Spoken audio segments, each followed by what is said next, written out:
Taxonomy पढ़ रहे हैं। टैक्सोनॉमी हमने कल ही कंटिन्यू किया था। आज हमने, अगर आपने पुराना लेक्चर नहीं देखा है तो आप देख लीजिए, क्योंकि हमने उसमें चार किंगडम्स उसमें डिस्कस किए हैं, जिसमें हमने डिस्कस किया था किंगडम प्रोटिस्टा क्या होता है, मोनेरा, प्रोटिस्टा, फंगी और प्लांटी। आज हम किंगडम एनिमिलिया को डिस्कस करेंगे।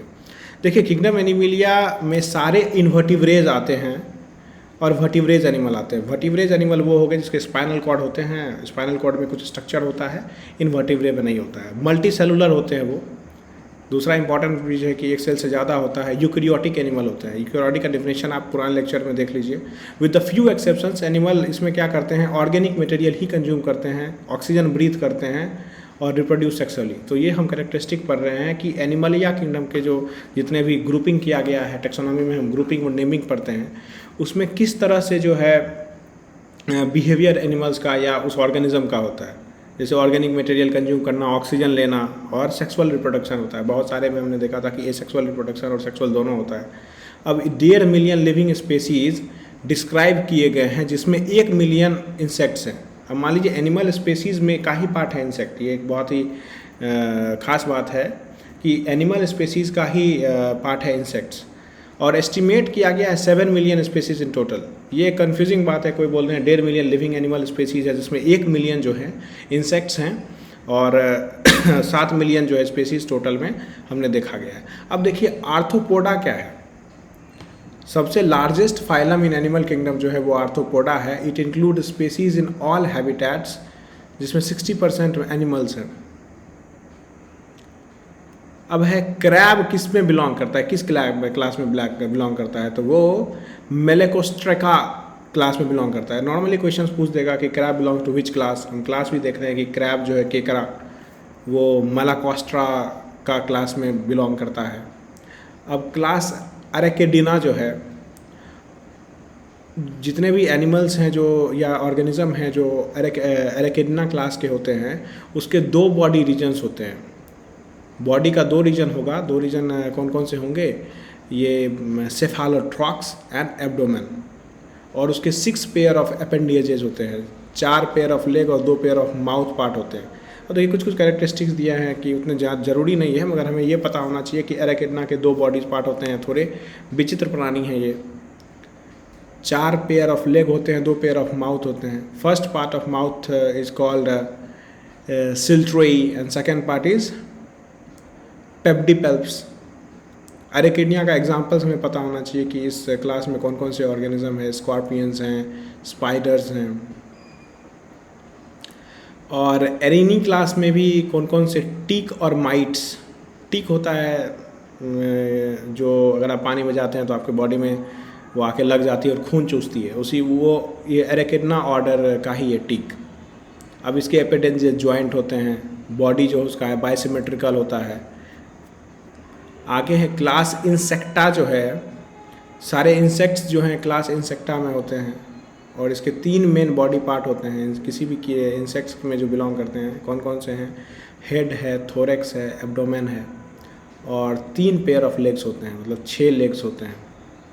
अब ग्लोवर्म जो होता है, जिसको हिंदी में भगजोगनी भी बोला जाता है, उसमें क्या है, जो चमकता रहता है, लाइट जिसके पीछे से निकलते रहता है, वो इसका नाम होता है, साइंटिफिक नाम है अरेचोकाम्पा लुमेंसा। इसकी ब्लू ग्रीन लाइट होती है एंड ऑफ द टेल के पीछे, और इसको बायोल्यूमिनेसेंस बोला जाता है। और ये ग्लो क्यों होता है, क्योंकि इस एंजाइम का प्रेजेंस होता है, इसका नाम है लूसीफेरेज। पूछ सकता है कि किस एंजाइम्स के प्रेजेंस के कारण वो ग्लो होता है, लूसीफेरेज के कारण। अब मॉस्किटोज़ के बारे में दिया है कि फीमेल मॉस्किटो जो होती है उसके माउथ इलोंगेटेड होते हैं, लंबे होते हैं, और ये labrum forms the main feeding tube. Feeding tube जो होती है, जो उसकी सूंग होती है, उसको लैब्रम बोलते हैं, जिससे वो खून चूसती है। स्टाइलेट होता है, स्किन पियर्स करता है।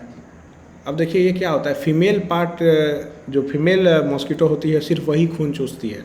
खून चूसने का काम जो भी होता है, पियर्सिंग का काम होता है, वो फीमेल मॉस्किटो के पास होता है, क्योंकि मेल मॉस्किटो जो हैं वो फ्लावर्स से नेक्टर चूसते हैं। जैसे बी फ्लावर से नेक्टर चूसती है, उसी तरह से जो मेल मॉस्किटो होते हैं वो खून नहीं चूसते हैं, वो सिर्फ फीमेल मॉस्किटो चूसती है। अब है ट्रेचिया। ट्रेचिया क्या है, रेस्पिरेटरी ऑर्गन है, और मेल्फिगिंग ट्यूब्स आर एक्सक्रीटरी, और ये ऑर्गन है। किसी भी इंसेक्ट्स का बात कर रहे हैं कि रेस्पिरेटरी ऑर्गन्स क्या है, ट्रेचिया है, और मल्फिगिंग ट्यूबल्स एक्सक्रीटरी ऑर्गन्स का नाम है। अब देखिए इकिनोडर्म क्या है, जो भी फाइलम इकिनोडर्माटा है उसका है, मेराइन एनिमल्स का है। उसमें जैसे स्टारफिश, सैंड डॉलर्स वगैरह है, सी कुकुम्बर है, सी लिलीज वगैरह हैं। तो ये सारे चीज़ जो हैं इकिनोडर्म्स में होते हैं, स्टारफिश, सी अर्चिन्स, सैंड डॉलर्स वगैरह। तो ये क्या है, सेकेंड लार्जेस्ट ग्रुपिंग्स हैं, ड्यूटोजमोन का है। इकिनोडर्म से यूजुअली ओविपोरस होता है और विविपोरस। ओविपोरस होते हैं अंडे देने वाले, जितने भी जीव हैं उसको ओविपोरस बोलते हैं, और जो गैमेट्स और बच्चे को जन्म देते हैं वो विविपोरस होते हैं। तो इकिनोडर्म्स में हमने देख लिया क्या क्या होता है, स्टारफिश वगैरह, ये डॉलर, सी कुकुम्बर वगैरह होते हैं।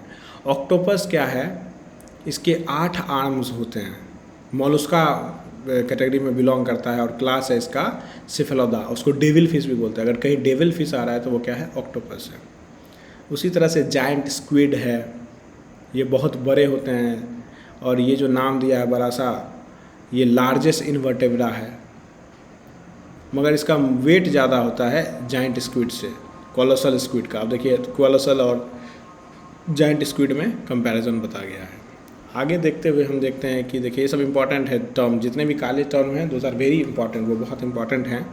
होमोथर्मिक जो होते हैं या वार्म ब्लडेड एनिमल्स होते हैं, वार्म ब्लडेड एलिमेंट वो होते हैं जो अपना बॉडी टेम्परेचर मेंटेन रखते हैं, स्टेबल बॉडी टेम्परेचर। जैसे उसमें बर्ड्स हो गया या मैमल्स हो गया, बाहर के टेम्परेचर से इसका अंदर के बॉडी टेम्परेचर का असर नहीं होता। अगर बाहर ठंड है तो ये ठंड नहीं होगा। ये इसकी एक, जैसे हमारे human body temperature 37 degree Celsius होती है, इरिस्पेक्टिव ऑफ बाहर का टेम्परेचर गर्मी है या ठंडी है। अब उसी तरह से है हेट्रोथर्मिक या cold blooded animal. Homeothermic warm blooded animal हो गया, हेट्रोथर्मिक कोल्ड ब्लडेड एनिमल हो गया। उसके एग्जांपल्स कोल्ड ब्लडेड एनिमल्स का कौन कौन सा है, एग्जांपल्स देखें तो रेप्टाइल्स है, एम्फीबियंस हैं, मछली हैं। ये हॉट और कूल होते हैं, डिपेंड ऑन टेम्परेचर आउटसाइड। बाहर का टेम्परेचर कैसा है उस हिसाब से, अगर बाहर गर्मी है तो इसकी बॉडी गर्म हो जाएगी, बाहर ठंडी है तो इसकी बॉडी ठंडी हो जाएगी। जैसे नॉकटर्नल एनिमल क्या है, तो एक्टिव जो डार्क में होते हैं, रात में जो प्राणी जीव एक्टिव होते हैं, हंटिंग करते हैं या मेट करते हैं, उसको नॉकटर्नल एलिमेंट होते हैं। तो इनका क्या है खासियत कि highly developed sense of hearing होता है, सुनने की क्षमता, सूंघने की क्षमता, या इनकी आई साइट भी बहुत चमकदार होती है। अब इसका एग्जांपल्स में हो गया मॉस्किटो, बैट, आउल या कीवी। अब एक एग्जांपल है जैसे आई करके है, साइंटिफिक नाम बहुत बड़ा है। ये लेमुर है जो वर्ल्ड का सबसे बड़ा नॉक्टर्नल प्राइमेट है। लेमुर मतलब ये बंदर की कोई प्रजाति होती है, आई नाम है उसका। और वो इकोलेशन का यूज करती है अपने प्राइमेट को मारने के लिए या प्रे के लिए। अब कुछ एनिमल रिजेंबल करते हैं मछली जैसे, मगर वो मछली नहीं है। कभी कभी क्वेश्चन पूछ सकता है कौन से इसमें मछली है, जैसे जेली फिश है, जो नॉर्मली हम समझते हैं कि जेली फिश वगैरह हो गया, स्टार फिश है, क्योंकि इसके लास्ट में फिश लगा हुआ है तो ये क्या है, मछली है, मगर ये मछली नहीं है। उसी तरह से कटल फिश है, हैग फिश है, डेविल फिश है, क्राई फिश है।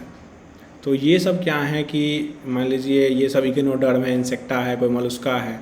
तो ये सारे डिविजन्स हैं, इसमें हम यही पढ़ रहे हैं कि किस कैटेगरी ऑफ एनिमल्स को या ऑर्गेनिज्म को कहाँ डाला गया है।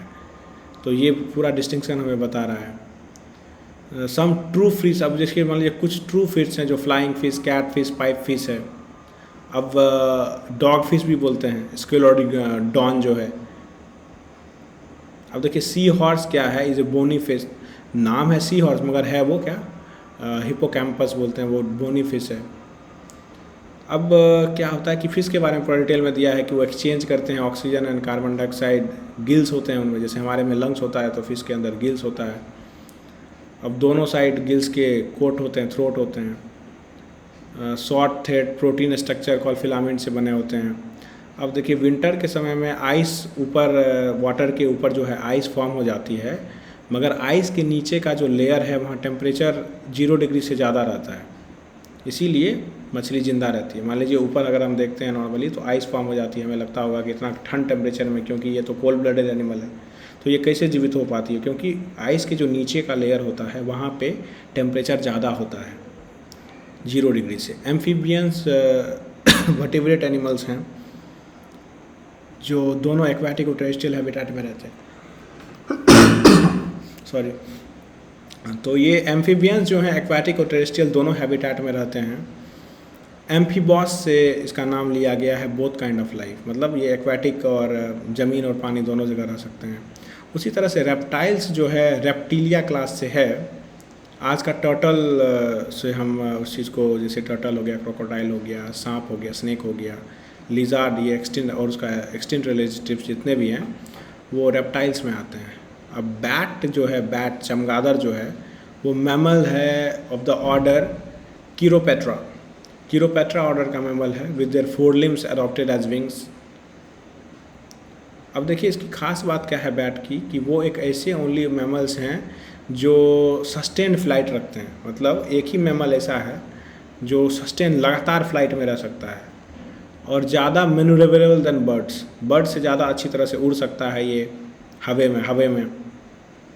और क्या दिया है कि बहुत long covered digits, spread out digits होते हैं, थिन मेम्ब्रेन होते हैं। अब यहाँ पे देखिए आगे बात किया है कि सांप जो पॉइजनस और नॉन पॉइजनस होते हैं। अभी नॉर्मल हमें प्रक्रिया या प्रथा क्या है, जो चीज़ के बारे में हम जानते हैं कि ज़्यादा से ज़्यादा जो मोस्ट स्नैक्स हैं वो नॉन पॉइजनस हैं। हम जानते हैं कि पॉइजनस होते हैं, मगर सम स्नैक जैसे क्रेत, कोबरा और वाइपर जो है, ये 3 तरह का जो स्नैक है, इसके बारे में हम आगे भी देखेंगे और क्या होता है ये पॉइजनस जहरीले होते हैं। आगे क्या दिया है कि उसके डिटेल दिया है कि ग्रुप्ड टीथ होते हैं, small sac of snake head behind its eye, आँख के पीछे कुछ लगा होता है। अब क्या है, फॉर सम स्नेक फैंग्स होते हैं जो कि उसको खुद को बाइट करने से, मान लीजिए जिस तरह से स्नेक का स्ट्रक्चर होता है वो खुद को भी बाइट कर सकते हैं, तो इससे बचाने के लिए कुछ एक स्पेशल स्ट्रक्चर होती है। अब क्या होता है, इसमें 20 से ज़्यादा टॉक्सिन होते हैं। स्नेक का जो जहर होता है 20 से ज़्यादा जहरीले पदार्थ होते हैं उसमें। जैसे कुछ है कोबरा और करेत का जो वेनोम है, वो कोबरा और करेत बोला जाता है कि अगर कोबरा ने आपको काटा है या करेत ने, सांप ने आपको काटा है तो आप नहीं बचिएगा। क्यों ऐसा बोला जाता है? क्योंकि वो न्यूरोटॉक्सिक होते हैं और कार्डियोटॉक्सिक होते हैं, क्योंकि वो ब्रेन पे असर करता है, हार्ट पे असर करता है या किडनी पे असर करेगा। वेस्कुलोटॉक्सिक मतलब किडनी पे असर होता है उसका। अब पॉइजन ग्लैंड होता है, हर एक सांप में एक जहर का ग्लैंड होता है जो कि रिजेंबल करता है हमारे जो सेलेवरी ग्लैंड से। हमने देख लिया पॉइजनस नॉन पॉइजनस से बहुत सारे जो है नॉन पॉइजनस ही होते हैं मोस्टली। अब बैट के बारे में, एक सबसे छोटा बैट जो है वो किट्टी लॉन्ग हुज बैट है, और सबसे बड़ा बैट जो फ्लाइंग फॉक्स बोलते हैं, फ्रूट बैट, और giant golden crown flying fox. तो ये बैट के बारे में दिया कि सबसे बड़ा बैट कौन सा है, फ्लाइंग फॉक्स है। अब वेल के बारे में, जो ब्लू वेल जो है वो उसका मेजर 33 मीटर लेंथ होता है, और इसका सबसे ज़्यादा वेट जो अभी तक रिकॉर्डेड वेट है वो 180 मेट्रिक टन है। तो बहुत बड़ी जीव है ये, लार्जेस्ट एनिमल जो कभी एग्जिस्ट की थी, और इसका ये जीवित रहती है 80-90 साल तक। तो लार्जेस्ट एनिमल है जो एवर एग्जिस्टेड है। उसी तरह से स्पर्म वेल जो है, टूथ वेल मेजरिंग 55 फीट है, लार्जेस्ट टूथ वेल, ऐसा वेल जिसका दांत होता है, उसका वेट भी टन में, कार्निवोरस होता है, ये जीव जंतु खाता है। उसी तरह से सी लायन, सी फोला, वॉलरस, डॉल्फिन जो हैं ये भी मैमल्स हैं। डॉल्फिन का ऑर्डर पूछता है मोस्टली कि डॉल्फिन किस ऑर्डर में बिलोंग करते हैं, तो वो सिटेका ऑर्डर में बिलोंग करते हैं, और बाकी जो है वो कार्निवोरस है, जैसे सी लायन वगैरह, ये वॉलरस, डॉल्फिन है। डॉल्फिन बहुत इंटेलिजेंट एनिमल होता है, जैसे रिवर गंगा डॉल्फिन है, हमें पता होना चाहिए कि वो नेशनल एक्वाटिक एनिमल है हमारा। इंडिया का जो नेशनल एक्वाटिक एनिमल है वो रिवर गंगा डॉल्फिन है। इसका साइंटिफिक नाम है प्लेस्टिंटा गैंगेटिका। अब सी काउ, हमने सी हॉर्स देखा था कि वो क्या है, एक मछली है। उसी तरह से सी हॉर्स जो है ये एक्वाटिक मैमल है, हर्बीवोरस है। तो पता होना चाहिए, सी कभी कभी कन्फ्यूजन में पूछ देगा कि सी हॉर्स क्या है, मैमल है या फिश है, तो वो फिश है। सी काउ क्या है, तो ये मैमल है। उसी तरह से इकिडना और प्लैटिपस जो है, ये हमेशा बहुत बार क्वेश्चन आया है, हर तरह के एग्जाम में क्वेश्चन पूछता है कि ये इकिडना और प्लैटिपस ये मैमल है जो अंडे देते हैं। मोस्टली मैमल जो है वो बच्चे देते हैं, मगर ये इकिडना और प्लैटिपस जो है वो अंडे देते हैं। उसी तरह से नीलगाय जो है ये इस लार्जेस्ट एशियन एंटीलोप है, और ये नीलगाय लगा हुआ है, मगर ये गाय नहीं है। दे देगा नीलगाय इज अ काउ, नहीं, it's not a cow, it's a antelope, क्योंकि इसके अगर सिंह देखें तो ये 12 सिंघा जैसा होता है। अब ये बहुत कॉमन है, कहीं भी खेत वगैरह में नॉर्थ इंडिया में जाइएगा तो हर एक तरह के खेत में ये नीलगाय रहता है, जो कि बहुत फसल बर्बाद करने में ही इसका रोल रहा है। एप है बंदर, और ये टेललेस प्राइमेट ऑफ फैमिली हाइलोबेडेटाई और होमोडिनी। तो एप जो होते हैं वहीं के हैं, जैसे इसमें गिब्बन हो गया, इसमें चिंपैंजी औरंगुटान वगैरह होते हैं होमोडिनी में। ह्यूमन बींग भी जो है होमिड में ही आता है। तो ह्यूमन बींग किस ऑर्डर में रहता है ये पता होना चाहिए कि होमोडिनी में रहता है। तो ब्रॉडर ए फैमिली के अंदर ह्यूमन बींग को कैटेगराइज किया गया है, और उसका अपना इस सब कैटेगरी है, क्योंकि उनके ब्रेन बहुत लार्ज होते हैं, एडवांस कॉग्निटिव स्किल्स होती है, क्योंकि हमें बोलने की जो क्षमता जितनी डेवलप्ड ह्यूमन में है उतनी बोलने क्षमता बाकी जीव में नहीं है। कैपेसिटी जो है इसका ब्रेन का 1200 से 1700 cm होता है, क्रेनियल कैपेसिटी अगर जान दे तो ये हमने देख लिया पूरी तरह से किंगडम एनिमिलिया का क्या होता है। हर तरह से देखें, हमने मछली के बारे में देखा, हमने वेल्स के बारे में, डॉल्फिन के बारे में देख लिया, पॉइजनस नॉन पॉइजनस स्नेक के बारे में देखा। तो देखिए ये टेक्सोनॉमी था, इसमें थोड़ा कन्फ्यूजिंग ज़्यादा है, डिफ़िकल्ट लगता है बच्चों को शुरू में, क्योंकि ये इसमें क्लासिफिकेशन है हर तरह का, कि हर तरह से इसमें क्लासीफाई किया गया है, मगर ये इसको आसान बनाया जा सकता है अगर आप लेक्चर्स को अच्छे से 2-3 बार सुने तो बहुत ही आसान होगा। तो अब हम कल के लेक्चर्स में जितने भी इससे रिलेटेड क्वेश्चंस हैं, कुछ 120 क्वेश्चंस के आसपास है, तो हम एक लेक्चर में इसको शूट करेंगे।